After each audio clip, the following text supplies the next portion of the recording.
Adams Archive. The deep dive of the week is going to be on the dark psychology of voting and political socialization. So political socialization is the idea that essentially all of the things that happen in your life, all of the people that you've come in contact with, all of the key moments of your childhood, a lot of it has an impact on your voting and who you vote for and what political party you end up being a part of. So we even have a video that I'll show you by Jordan Peterson. But let me walk you through this. So again, this is go ahead and pull this up here for you. It says, so we're going to walk through this, and there's a complex intersection of psychology and politics, and we're going to aim to unravel the intricate web of factors that influence our political decisions and voter behavior. Our focus is the profound and often understated role of political socialization in shaping party affiliation and political identity. Now, let's begin by understanding what is political socialization, right? Sounds pretty, political science-y, like college terms that you were supposed to memorize, and it probably was. But it's an important thing to understand because you have to see at some point, the divisiveness has to clear, and you have to see that just across the aisleway could have been you, could have been your dad, could have been your mom, could have been otherwise things devolve into, what we saw in the things devolve into chaos and violence, right? So I think this is an important conversation. I think it's just an interesting one anyways, because there's so many small, minute points, whether it be the music you listen to, all of those things that influence your voting behavior. So this process, which is political socialization, is which individuals form their political attitudes and beliefs. And it's not a fleeting phase, but a cornerstone in our political makeup. It begins early in life, influenced by various factors: our families, our education, our peer groups, the media, and significant life events. These elements do more than just mold our views. They embed deep-seated political ideologies and preferences. Consider the family, often the first and most influential agent in the process, the political discussions at the dinner table, the voting behavior of our parents, the political climate that we grew up in. These experiences lay the foundation for our political leanings. And as we grow, we get educated, and we have peer interactions. Those all come into play, introducing us to diverse perspectives and fostering critical thinking about political ideologies. Now, you see with some children, right? Some children just are going to do what their parents raise them to do, right? You're in those political discussions. You have similar personality traits. You probably are similar in the idea of like aggressivity and passivity and creativity and all of these personality traits that align with your voting behavior. So let's go ahead and jump into this. I'm going to pull up this video from Jordan Peterson, and we can watch it together because I think it properly frames the entire conversation around this, and I find it to be pretty interesting. So let me go ahead and pull this up for you, and we will watch it. Political belief is determined in large part by temperament and personality, and that's very strongly biologically influenced. And so conservatives tend to be lower in openness, which is a trait associated with creativity, and higher in conscientiousness, which is a trait associated with industriousness and orderliness. They tend to make good managers and administrators and lawyers. They tend to make good conservative business types. That's their forte, that's their niche, and that's a valid place to be and a valid thing to be. And conservatives aren't so good at being entrepreneurial, and they're not so good at being artistic and creative. That's not their niche. That's more the niche of the liberal end of the spectrum. And as far as I'm concerned, for the political system to function properly, you need proper representation for all the temperamental types, and they need to be engaged in dialogue. So, but the thing is that when the conservatives are saying, well, especially when they're perhaps thinking about leading the damn party, let's say, that they're worried about speaking their mind in a conservative manner, that's just not a good thing. That means that something's gone wrong with our political system, and seriously wrong. And another thing that I've noticed when this all, some of you may know and some of you may not know that I made a couple of videos back September 27th. I woke up one night because I couldn't sleep, and I thought, I usually go and write if I can't sleep because I've got something to figure out. But I've been playing with YouTube videos. I've been putting my lectures online since 2013, and by last April they had about 1 million views. And so I thought, wow, that's that's really something, man. You know, like you write a book and you sell 1 million copies, you're one happy character. And I thought, a 1 million views is a very large number of views. It really tuned me into the fact that YouTube was something completely other than what I thought it was. But anyways, that night I thought, oh, I'll get up, I'll make a video instead of writing it down. So, okay, what else? Here's some things you might think about if you're a conservative. I'll get up, I'll make a video instead of. These things have become, what would you say? People are afraid to say them. Here's the first one. The fundamental assumptions of Western civilization are valid. How about that? You know, it's not. You think it's an accident? Oh, here's how you find out, okay? Which countries do people want to move away from? Hey, not ours. Which countries do people want to move to? Ours. Guess what? They work better. And it's not because we went around the world stealing everything we could get our hands on. It's because we got certain fundamental assumptions right. Thank God for that. After thousands and thousands of years of trying. And because of that, we've managed to establish a set of civilizations that are shining lights in the world. You know, now. So we said two interesting things, which he talked about is trait openness, right? Which leads to creativity and, you know, and so when you think of all of the main personality types, and Jordan Peterson has a really tremendous personality test that you can actually go take online. I think it's like $6. It'll ask you like 300 questions and it'll give you a score on your agreeableness, on your openness, on your all of these different, you know, traits. It's like the I forget the number of them, but there's essential traits that build your personality profile. And so if you understand that what splits the party divide is essentially, to me, at a certain stage of the conversation, is personality traits, right? If you're more creative and you're more quote unquote open, you tend to align on the left side. He even mentioned entrepreneurial being more liberal traits. And you see that when it comes to like Silicon Valley and startups and, you know, the reason for that, and he talks about the people who are conservative being better managers, is they're more structured, they're less creative. But the best and most creative ideas that do well in a startup environment are wild ideas that everybody will tell you are generally terrible.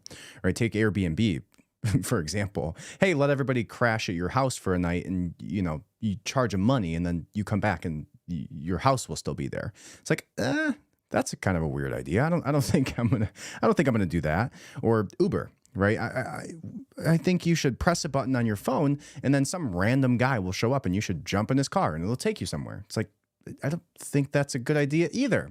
But they worked, and they were crazy ideas. They were creative ideas, and they were at the right time. And it just so happens that much of the startup space trends liberal and Democrat as a result.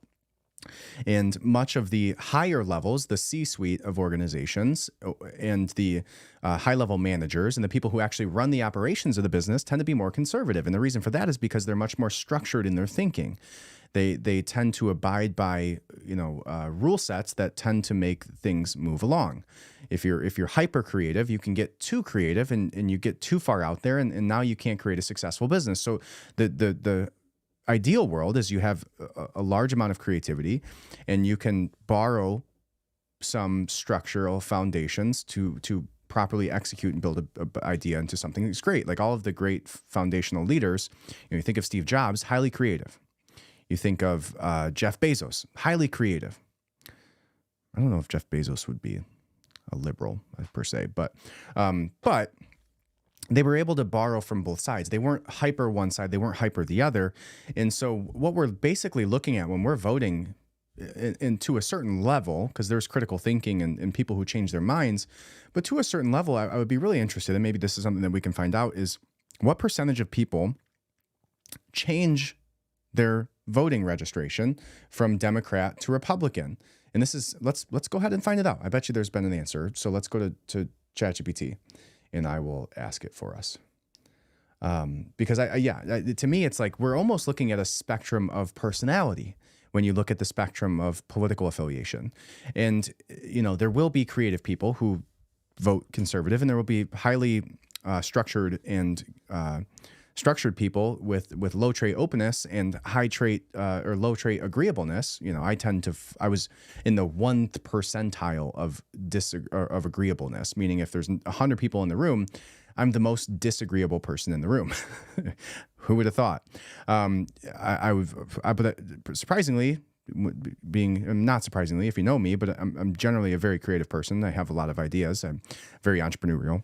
So my openness and creativity was fairly high. So I'm kind of a unique hybrid human. But I think that it's interesting to think that through and determine, you know, how much of it is personality and genetics, right? So let's see. What percentage of people change from liberal to Democrat and vice versa in their lifetime? And what age does this generally happen? Right? And there's the old quote is, I'll show you a young Republican, and I'll show you a man without a heart, and I'll show you an old Democrat, and I'll show you a man without a brain. That's the old school. Because a lot of people trend more liberal when they're young, and a lot of people trend more conservative as they get older. Some would say wiser. But let's see what it says here. It says determining the exact percentage of people who change their political affiliations is challenging. Several factors contribute to this complexity. Don't care. Let's see. Give a percentage, because it doesn't want to. But that's why you see the hyper successful small startups into Facebooks and Twitters and all of this stuff trend very liberal, because and go into these ecosystems very liberal because, well, one, that the person starting that company is generally very creative, and two, the people operating that company are generally in the tech space, and you're going to see people who are more introverted, who have certain personality traits that are more creative, that are going to find themselves in those coding type environments. So again, another interesting one. So I don't think it's going to give us a number here, but it says the terms okay, don't care. Let's see. Overall, give a percentage. Jeez. All right, so let's finish out a little bit of this video here, and then we'll continue our discussion.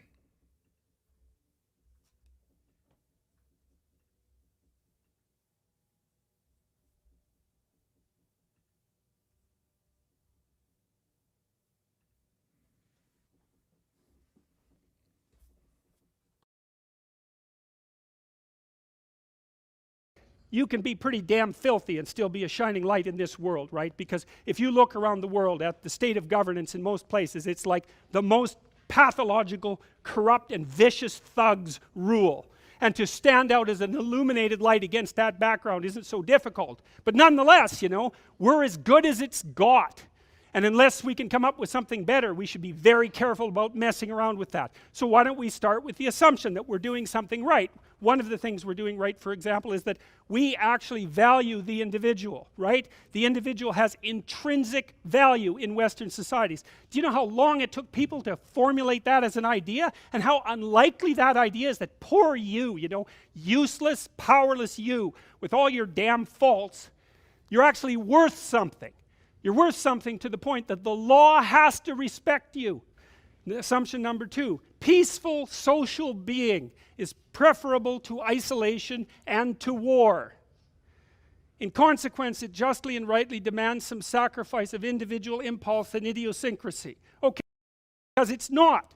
And being more than normal and being unique and creative and contributing in that way is extraordinarily important. But the fundamental point is that social being requires the sacrifice of a certain amount of individual idiosyncrasy, and that's a fundamentally conservative claim. It's like you should do what everyone else does, unless you have a really good reason to vary.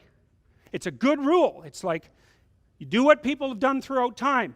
You grow up, you find a partner, you establish a stable relationship, you get a job, you make yourself useful, you have some children, you do something productive and interesting with your spare time, and you try to act like a respectable human being. That's what you do. That's a conservative ethos. And if if you have something spectacular about you that needs to be revealed to the world, then break some rules, man. Go right ahead. I'm dead serious about that. But most of the time you don't. And even if you happen to be a special person, and you might be, 90% of you still isn't special. So most of the time you're still going to be following the rules. And the rules aren't there to oppress. They're there to keep us away from each other's throats, because human beings are very warlike, and we're very competitive, and we're very aggressive. And if we are fortunate enough to have woven together a social fabric that basically renders us peaceful and cooperative, we should try disrupting that at our great peril. Next, equality. No, I think that's an interesting one. What he just talked about is essentially like there's a familiar template for life of what is a fulfilling life template, and we're seeing people stray further and further and further from that. And he said that's a conservative leading ethos, right? The fact that you should have a family, you should get a good job, you should have a productive hobby, all of those things. You know, you should be a productive member of society, unless you're like super gifted in one area and you just have to dedicate every moment to it. You should probably have children, right? And the reason that we do that is because, you know, one part of that to me is having children makes you see everybody else from a new lens. It even makes you see you from a new lens. And this is in a lot of different ways, but the way that I have changed as a result of being a father is unbelievable, right? You see even somebody who's your own age, even somebody who's older than you, and you see within that person, the thing that you realize as a parent is everybody in this world is just a child acting as if they're an adult at any given stage of their life. Like, at least that's what it feels like. Like, everybody's just trying, man. Like it's a tough go at life, and every single person is at least attempting to do what they can with what they've been given. And that's not every case, and there's some people who should probably try harder, but it doesn't mean that you shouldn't have empathy for them, because it could be your child sitting on the side of the road asking for money. It could be you doing the same thing if you were given a different life with a different set of skills and a different set of intellect and a different level of drive and all of these things. So you start to see the world and other people and society in a different perspective, and that can bring you to a more interesting religious conversation, but we'll leave that for another day. But another thing that I found interesting is, this is a thought that I had regarding my children, and I don't remember a ton of my childhood. I wish I had a better memory. I wish I remembered, you know, the friends I had and how we played on the playground and sleepovers and you know, time with my family and all of the fun trips that we went on and all the things like that. And I do remember some highlights and I have it in there somewhere, but it's not as vivid as I would like it to be.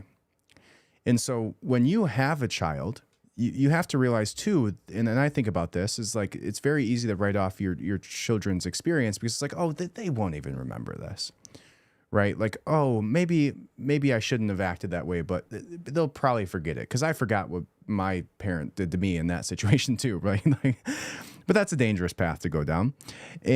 But if you look at it from the right perspective, it's your children are the opportunity to live your childhood again, only through the lens of someone who can actually appreciate it. And so if you treat your child as if they are the opportunity for you to give your own inner self, your own inner child, the opportunities in life and experiences that you wish you would have had or you wish you remembered, you get that opportunity. You get to experience that thing again. And as a result, the world can open up to you. The way that you view everything can change. And it's a secondary opportunity to have that if you can put yourself in the shoes of your children. And I'm sure the same thing goes for grandchildren and great-grandchildren and so on. It's really not that much so on after that, but you get the idea. So to me, it's like when you have children, you get to relive what should be and can be the most illuminating, fun, exciting time of your life. There's magic and there's mystery to everything, and there's so many questions that you want answered. Like with my daughter, I'll sit there and she was asking me today, like, how was the world created? I was like, shit, that's a good question. Well, there's a couple belief systems, and one of them is the religious and Christian belief system, which is that God created the earth and all of the people in the universe and the stars and the sun in 7 days. And then there's a scientific perspective, which is the Big Bang Theory. And I tried my best to explain that pathetically. But I explained those to her, and then she asked a better question, when she said, is there other things like our thing? Like, is there anything outside of what our not our world, but our place, like everything? Is there another everything? And I said, well, I think what you're talking about is like the multiverse theory, or even like kind of like string theory, right? Like things can be happening simultaneously in a different reality. And so we got to ask ChatGPT to explain these things, and like just the interest and mystery to her that is the surrounding world. And, you know, I still feel that way, that I don't know what the hell is going on. And for all I know, there's a firmament above us, and for all I know, we really did go to the moon. Like, who knows anything? Which is, you know, another interesting realization as you get older, is a lot of history is just fabricated by the authors of large conglomerate organizations that wanted to rewrite history in their way. But I digress. That's a side note. But to me, having children is so important. Living life in a way that you are, that your ancestors lived. And there's a reason you have children. Your biology changes. Your perspective changes. The way that you view the world, the way you view society, the way you view people, it all changes. Everything, your perspective is so important. And the only way that you get that is by having a child and having something outside of yourself that is a extension of you that gets to go off into the world and face their own hero's journey as a result. And so, yeah, you better have a damn good reason. And all of that to get back to the original point, which is that, you know, even trending within the conversation that we talked about earlier of like the depopulation of the world and our trending downward spiral of population, it's like there's one half of society that is absolutely outbreeding the other half of society. There's one half of the political spectrum that is absolutely having babies, not having abortions, not using Plan B, and living a happy, healthy, fulfilling life with children and grandchildren. And there will be somebody by their side with food and flowers and comfort and jokes when they are dying. And there's another half of the political spectrum that has fallen into the trap that you are everything that matters in this universe, right? Go back to like postmodernism, right? Your perspective and your reality is the only reality. And they've fallen for this trap that says like, well, I'm a girl boss. I don't need to be a mom.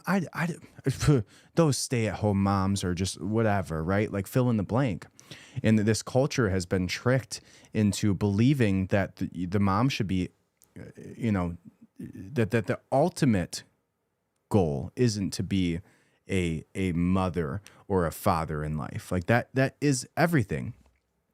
And they've been deceived into thinking that that's not the most fulfilling thing that you could accomplish in your life, is procreating and creating something outside of yourself and giving that version of you, that extension of yourself, the opportunities and experiences that you weren't given, or maybe you don't remember or whatever, right? It's like such an important thing, but we are absolutely outbreeding the crazy. And eventually the pendulum will swing right back in our direction. I think in 20 years, we're going to see either a huge wave of non-liberal ideologies poke their head from the next generation, because a very large percentage of people, much larger than any other time period of history, are deciding not to have children, and doing so through many means, including, you know, birth control and Plan B, but also abortions, and doing so after the fact, and causing much, you know, there's its own psychological effects that even come from that. So anyways, so important. Very interesting to see him talk about that, you know, the conservative leaning ethos of creating a family unit and the value of that in today's world. and how that kind of even pertains to political ideology. So here we go. Just a minute Equity, that's worse, right? Equity means equality of outcome. It means that every single organization has 50% women and 50% men. Doesn't matter whether the men and women differ in their intrinsic preferences, which, by the way, they do. The scientific literature on that is completely clear. It was established by the early 90s. It was established in the Scandinavian countries, where they've done most to flatten out the socioeconomic differential, say, between men and women. Didn't get rid of the differences between men and women. In fact, they became exaggerated. The biggest personality differences in the world between men and women are in Scandinavia, just as the biggest differences in interest between men and women are in Scandinavia. Because when you get rid of the sociocultural differences between men and women, the biological differences don't disappear, they maximize. So you hear the egalitarian clarion call everywhere. Everything should be equal. Everything should be equally distributed. We should strive for equity. It's like, wrong. Especially if you're a conservative. Wrong. What we want are just hierarchies of competence. Not everyone's a neurosurgeon. You know, if your father has a brain tumor, you probably want a hierarchy of competence for neurosurgeons, so you can pick the one that's the best, so that he might not die. That's what a hierarchy of competence is for. For the postmodernists, there's no hierarchy that isn't based on power. Well, because they think the world runs on power. We need the best plumbers. We need the best contractors. We need the best.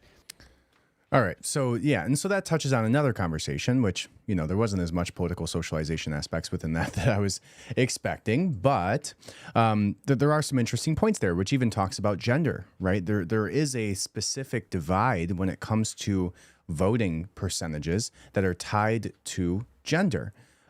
So just pulling up some of my notes here, and we'll walk through some of those together.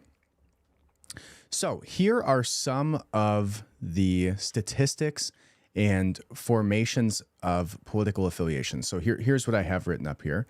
Political socialization and the determinants of party affiliation. So political socialization begins early in life, influenced by a variety of factors, including family, education, peer groups, media, and significant life events. The family is often the first and most impactful. We talked about that. The party affiliation is often a result of long-term political socialization processes. Individuals tend to align with parties that reflect their values, beliefs, and perceived social identities. Key issues such as economy, social justice, national security, and environmental policies can be determinants in aligning with a political party. Voters often choose parties they believe will be best addressing these issues according to their personal beliefs and values. All right, so impact of changing social and political contexts. Interesting. Says that the political socialization is not static and can evolve over time. Changing social and political contexts, personal experiences, and exposure to new information can lead to a shift in political attitudes and party affiliation. Yes. It says research has shown that individuals who grow up in a politically active household are more likely to participate in elections and have strong party affiliation. So even starting at the answer of, do you vote? Well, if your parents vote and they found value in that, you're much higher likelihood of voting. Surveys indicate that major political events such as economic recessions and wars can have a lasting impact on political attitudes and party preferences.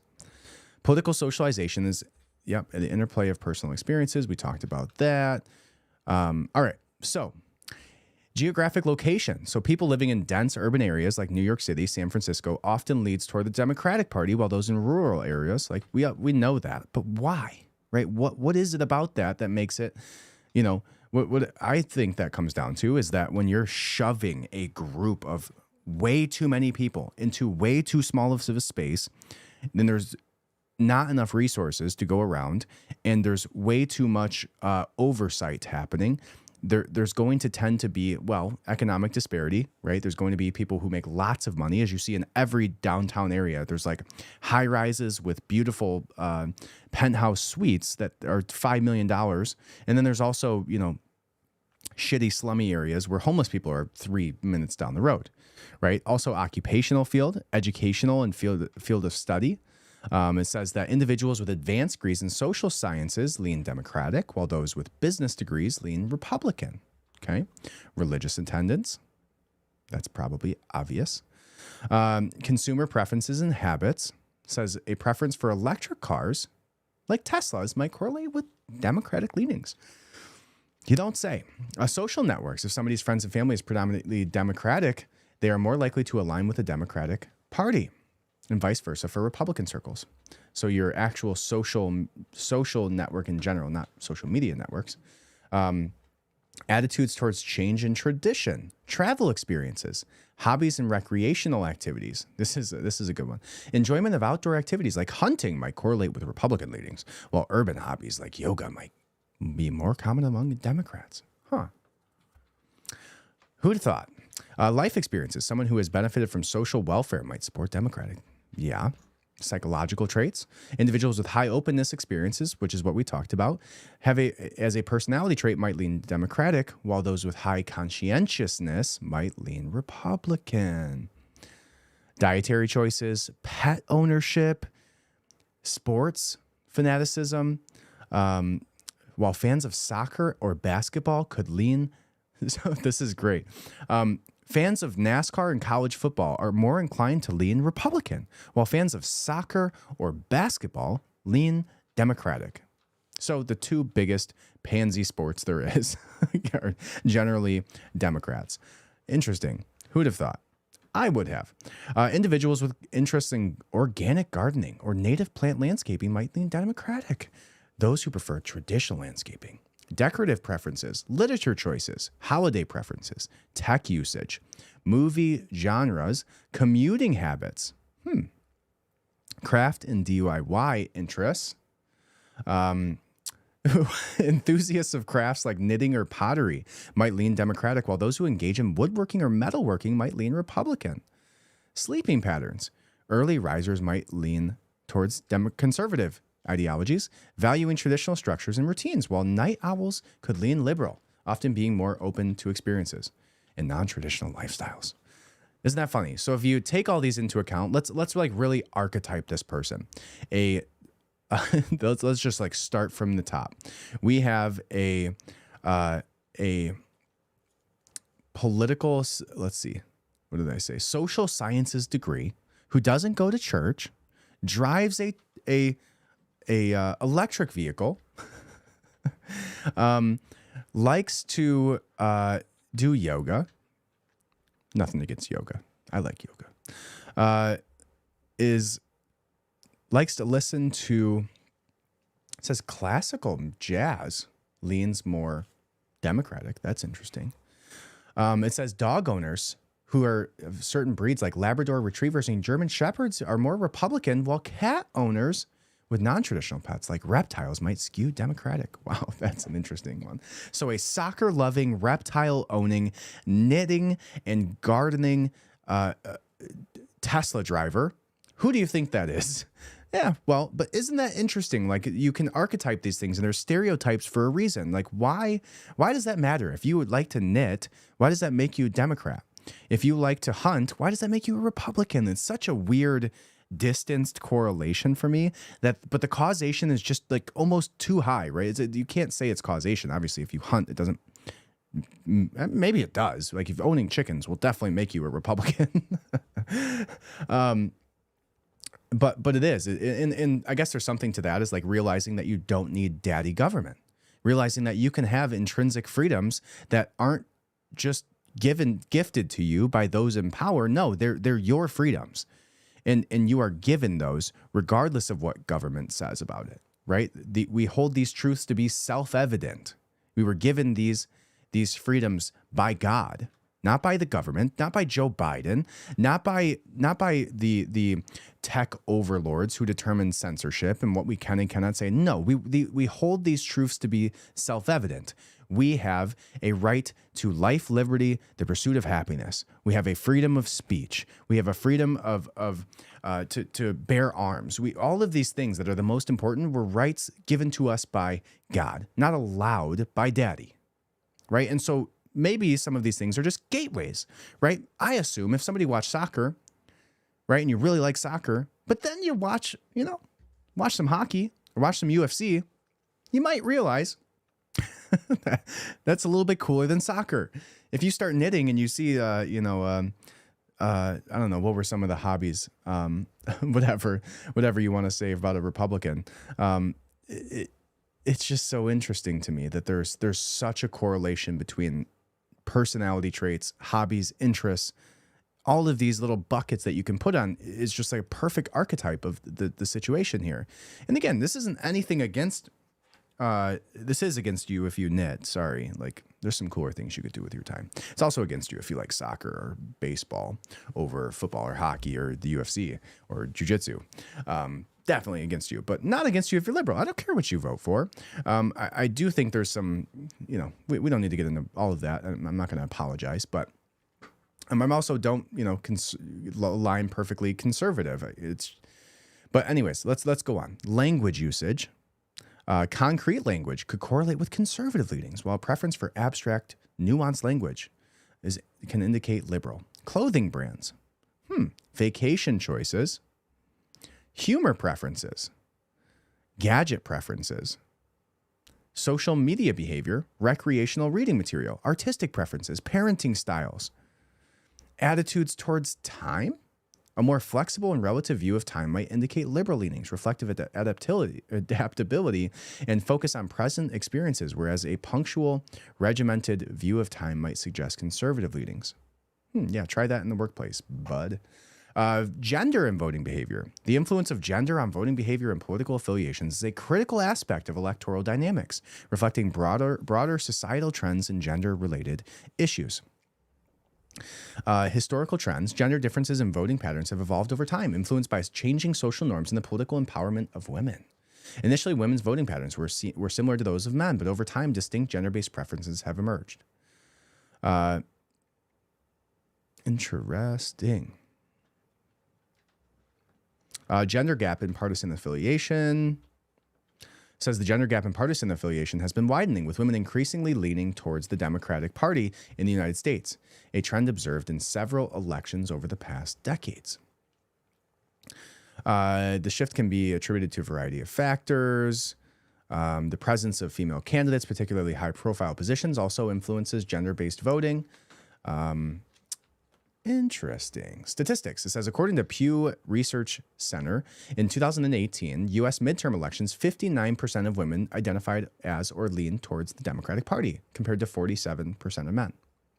A Gallup poll showed that women, by a margin of about 10 percentage points, are more likely than men to prioritize issues like healthcare and gender equality. Interesting. So political tribalism is interesting. Political tribalism is characterized by a strong in-group loyalty in opposition to outgroups, has become a defining feature in modern democracies, right? We see this play out perfectly. And I would love to see RFK Jr. It's really too bad that he just dropped out, and decided to be independent, because I would love to see, Robert Kennedy Jr. Be the Democratic nominee. I would be just as happy to see him as the Republican nominee. I just think he is the despite shortcomings in his affiliation and ideologies that would align closer to mine, I do think he's the most reasonable candidate. I do think he's the most capable candidate. I do believe he has the track record that I would want to see of having a distinct issue with unchecked power, like the CIA and the FBI. To me, it is, I don't think we're going to see a landslide victory for a third party candidate, because there's just too much money and too much FRAUD for that to be the case, but too much money going that way even, right? So social media amplification. So a Pew Research study found that political polarization in the United States has increased dramatically over the past 2 decades, with more people ideologically aligning strongly with their respective parties. So people are now even more entrenched in the idea of the two-party system, which I don't, like I just said, I would vote for Robert F. Kennedy Jr. if it came down to it and he was actually a real candidate, like if he could actually win. I absolutely think that I would definitely consider the opportunity to vote for him. I think he's very reasonable. I love his stance on COVID and all of that stuff. I don't love his stance on, gun rights and a few certain things that I've heard of, and I believe abortion. He talked about some things like that I don't align with him on. But I think overall, the position of president is a more of a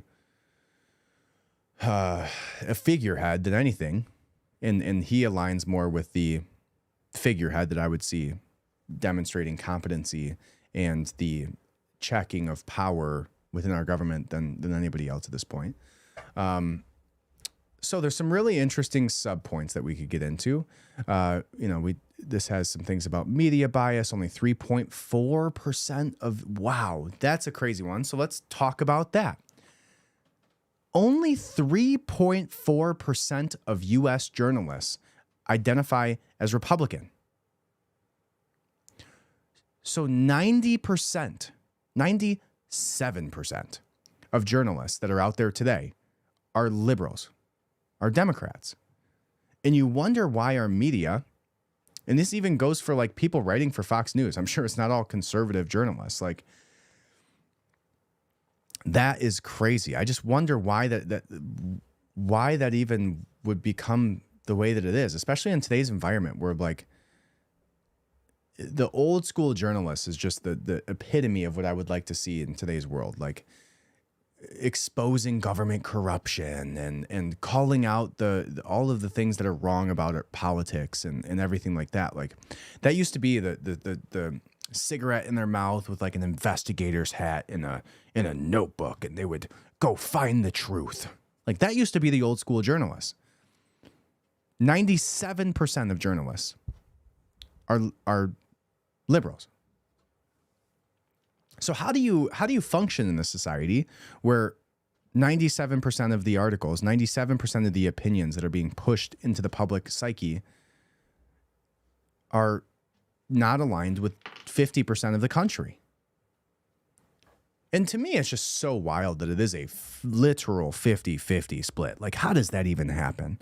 The statistical likelihood that the political divide being a almost exact 50-50 split to where every year there's a potential that we might win or we might lose or they might this and they might that. And like the percentage likelihood that it's a 50-50 shot is so unlikely to me. Like it just doesn't make any sense statistically that would be the split. It just seems way more likely that 65% of people would be this and 35% of people would be this. And then next year, right, or 4 years from then, it's 43 to 57, and like it just doesn't make any sense that it's so close. And then that just to me speaks to the tribalism that is today's modern political divide. Because, and again, I think it definitely comes down to personality spectrums, and it definitely comes down to some, but it also comes down to the fact that 97% of journalists identify as one half of it and are pushing constantly, right? It's the same reason that you see the big pushes for minority communities from the Democrats, for female communities for the Democrats. Like they're trying to subsection and further make it tribalistic, even more so than it has to be. But that's a wild statistic that 97% of journalists are liberals. And that came from a survey done and that was from the Washington Times. That is crazy. All right, let's move on here to the next portion of this, which is going to be, let's see, any other interesting statistics. A study by Pew Research Center found that 77% of Americans believe that major news outlets